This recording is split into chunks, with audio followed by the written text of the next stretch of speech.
तस्वीरें आप देख रहे हैं शपथ समारोह की। संजय टाइगर, जिसका नाम इंडिया टीवी ने आपको बताया था कि मंत्री बनेंगे, पूर्व मंत्री अमरेंद्र प्रताप की जगह इन्हें टिकट दिया गया। जीत इन्होंने दर्ज की, अब मंत्रिमंडल में शामिल। देवेंद्र और एकदम से एक्सपेक्टेड लाइन पे इस लिहाज से था कि बीजेपी कोशिश ये कर रही है कि अब अपना आगे का ठाकुर फेस के तौर पे वो नेता का चयन करे। और आर.के. सिंह से बहुत बुरी तरह से चोट लगी, बाकी कोई दूसरे उस तरह के नेता रहे नहीं। राजीव प्रताप रूडी से ऑलरेडी पार्टी को लेकर आप समझ सकती हैं किस तरह की बात होती है। तो उस कंडीशन में पार्टी को एक हार्डकोर कार्यकर्ता चाहिए था जिसको आगे के चेहरे के तौर पर डेवलप करे, ठाकुर कम्युनिटी के चेहरे के तौर पर।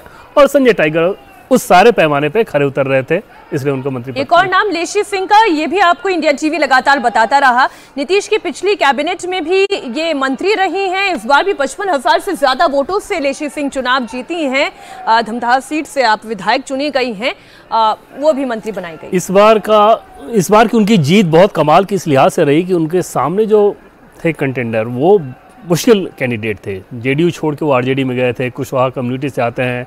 पप्पू यादव ने पूरी अपनी ताकत लगा दी, मूलतः वो बीजेपी के रहे हैं, तो बीजेपी के वर्कर्स में भी उनका अच्छा कनेक्शन था।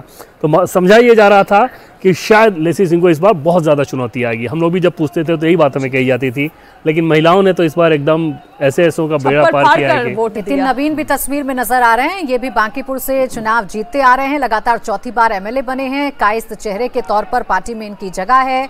जो शीर्ष नेतृत्व है उसके भी करीबी माने जाते हैं। छत्तीसगढ़ में सह प्रभारी की भूमिका निभा चुके हैं। और एक और चेहरा जो आप देख रहे हैं, दानापुर से रामकृपाल यादव, इस बार रीतलाल यादव को चुनाव हराकर एमएलए बन चुके हैं और इन्हें भी मंत्रिमंडल में जगह दी गई है। यादव फेस के तौर पर भी देखी जा सकती है इनकी भूमिका, और ये कितने इंपॉर्टेंट हैं ये हमने इन चुनावों में देखा। इन्हें सांसदी का चुनाव भी लड़ाया गया, हार का सामना करना पड़ा तो विधायकी के लिए उतारा गया और सीट चुनी गई दानापुर, जहां इनके खिलाफ प्रचार करने के लिए लालू यादव खुद उतर गए थे। रोड शो उन्होंने किया था, लेकिन कोई फायदा नहीं हो पाया। रामकृपाल यादव ने ही जीत इस सीट पर दर्ज की। बिल्कुल, और आपने देखा होगा कि पहली बार प्रधानमंत्री ने जिस प्रकार की आत्मीयता दिखाई है, इतने सारे लोग आके मिले कि किसी के साथ वैसा नहीं था। और विधानसभा चुनाव से कुछ दिन पहले, कुछ महीने पहले रामकृपाल यादव दिल्ली में जाकर प्रधानमंत्री से मिले भी थे। बिहार को लेकर बहुत सारी बातें हुई थी। उस समय उनको एक तरह से ये कहा गया था कि चलो आगे कुछ अच्छा होगा, और तब रामकृपाल यादव को ये समझ में आ गया था कि उनको विधानसभा लड़ने को कहा जाएगा, और वो पूरी तरह से तैयार थे। समस्या सिर्फ उनको ये नज़र आ रही थी कि ऐसा ना हो कि दानापुर सीट के बजाय फतुहा भेज दिया जाए। फतुहा के बजाय वो दानापुर लड़ना चाह रहे थे, पार्टी ने वहीं से चुनाव लड़ाया उनको।